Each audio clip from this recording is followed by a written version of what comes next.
संत जी एक शहर में गए और सामने एक वेश्या की कुटिया थी।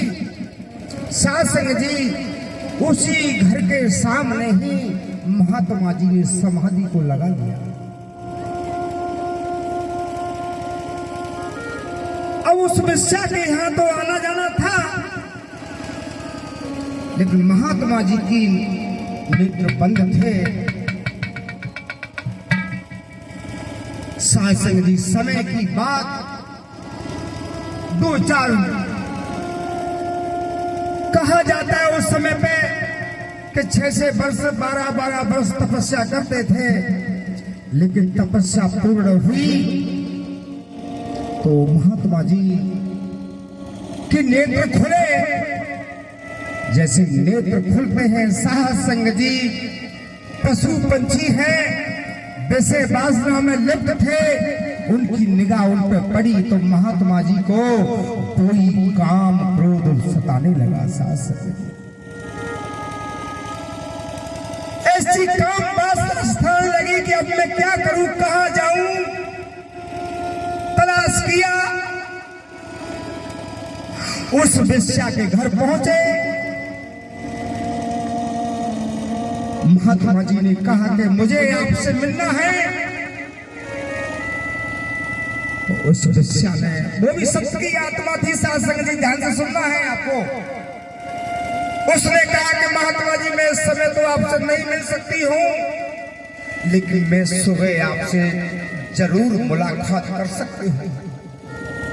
साध संग जी रात्रि बीती, सुबह हुआ, महात्मा जी उस वेश्या के दरवाजे पे पहुंचे, लेकिन वेश्या दरवाजे पर न थी, क्योंकि उसका कार्य था एक राजा के दरबार में अपना ड्यूटी, अपना सेवा कर्म, अपना नृत्य करने के लिए समय से जाया करती थी। साध संग जी उस राजा के दरबार में उसका नृत्य चल रहा था। आप जैसे संत भक्तों ने कहा कि इस समय पे राजा के दरबार में वो वेश्या आपको मिलेगी। संत जी को रहा नहीं गया, उस राजा के पास साध संग जी इतने उस वेश्या का नृत्य चल रहा है और महात्मा जी पहुंचे, लेकिन उस वेश्या का निगाह उस महात्मा जी पर पड़ जाती है। देख करके जो गान विद्या चल रही थी, लेकिन कहीं का ताल कहीं हो गया, तो हमारे ढोल मास्टर हैं, वो तमंची हैं, बड़े उस्ताद होते हैं बजाने वाले, उन्होंने कहा अरे भाई ये क्या है, बहुत गई थोड़ी रही और थोड़ी ऊ बीती जाए, और ताल भंग मत होए कामनी नहीं खोले दाग लग जाए। और उस तमंची ने कह दिया, लेकिन राजा की लड़की उस भरी सभा में बैठी दोनों हाथों से तालियों को बजा दिया। राजा ने विचार किया, यार मेरी बच्ची मेरी लड़की को क्या मिला जो ताली बजाई उसने। लेकिन राजा का आदेश, राजा ने फिर कहा अरे नृत्य चालू कीजिए, लेकिन वही कार्य चालू फिर हुआ, लेकिन महात्मा जी पर उस वेश्या की निगाह फिर पहुंची। क्यों पहुंची? क्योंकि उसने उससे वायदा किया था कि मैं आपसे सुबह मिलूंगी। लेकिन कहीं का पांव कहीं फिर पड़ गया, फिर तमंची ने फिर कह दिया अरे भाई जी क्या हो रहा है, बहुत गई थोड़ी रही थोड़ी बीती जाए, और ताल भंग मत होए कामनी नहीं तो कोले दाग हो जाए।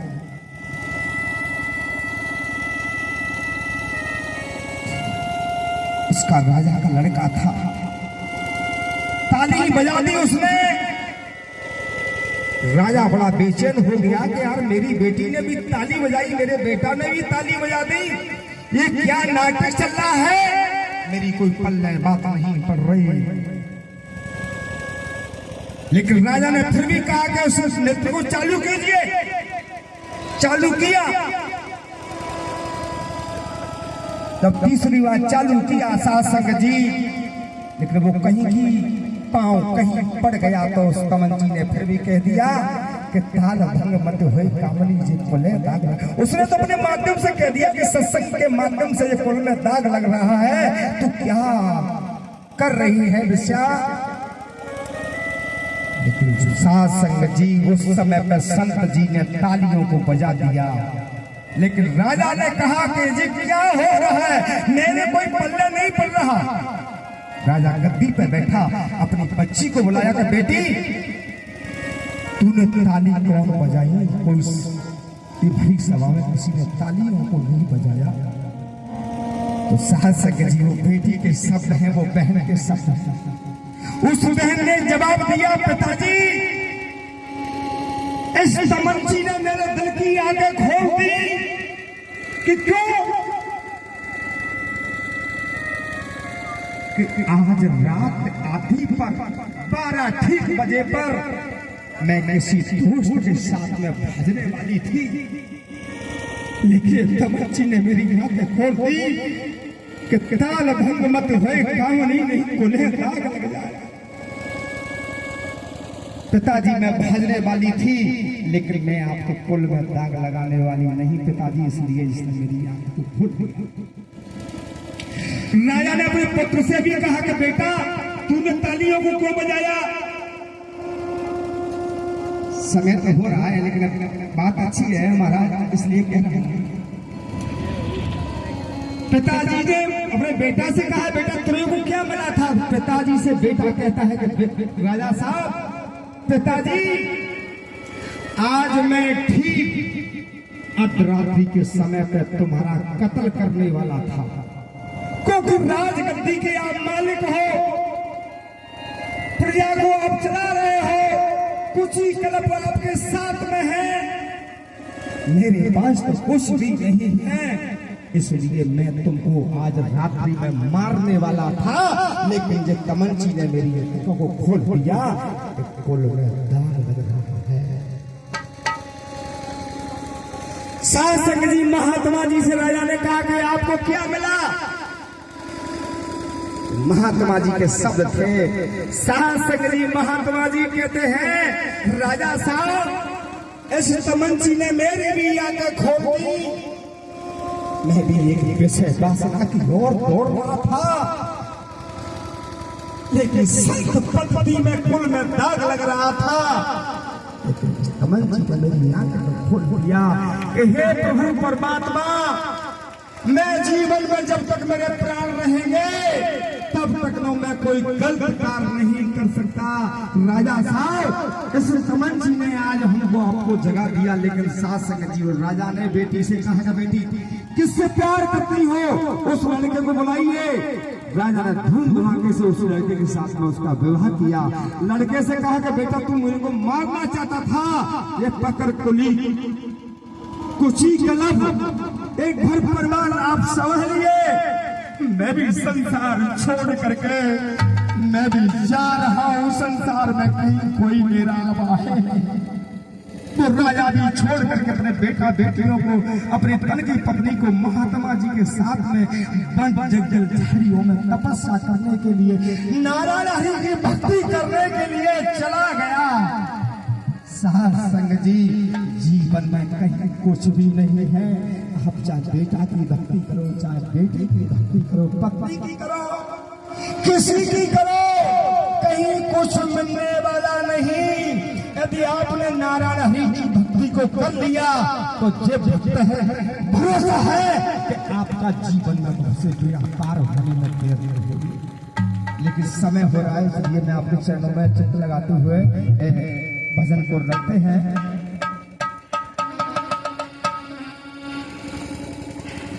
आए हरि जी के साथ साथ में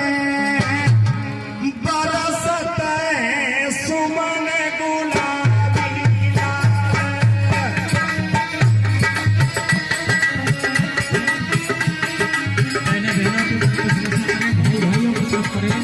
एक बहन जो जन सेवा पर पहुंच जाए, एक भाई जो पार्किंग में जो सेवा करने के लिए लगे हुए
तालियों के साथ देते हुए झूमते हुए आपके चलो अपने जीवन प्रार्थना।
तालियों के साथ देते हुए झूमते हुए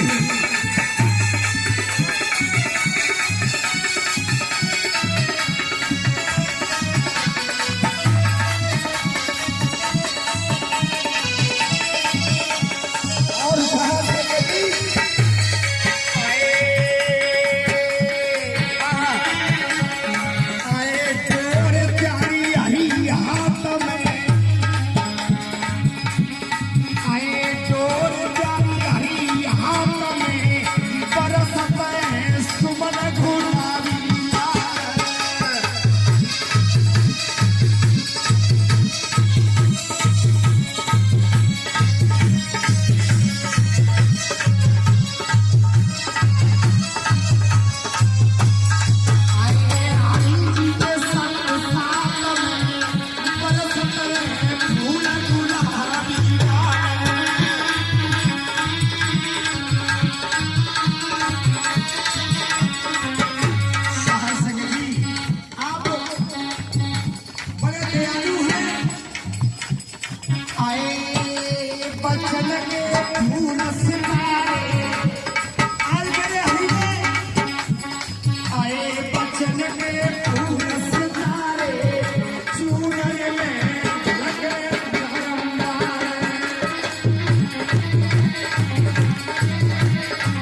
से बोलेंगे नारायण साकार आदि की संपूर्ण ब्रह्मांड में सदा सदा के लिए जय जयकार हो। जगत जननी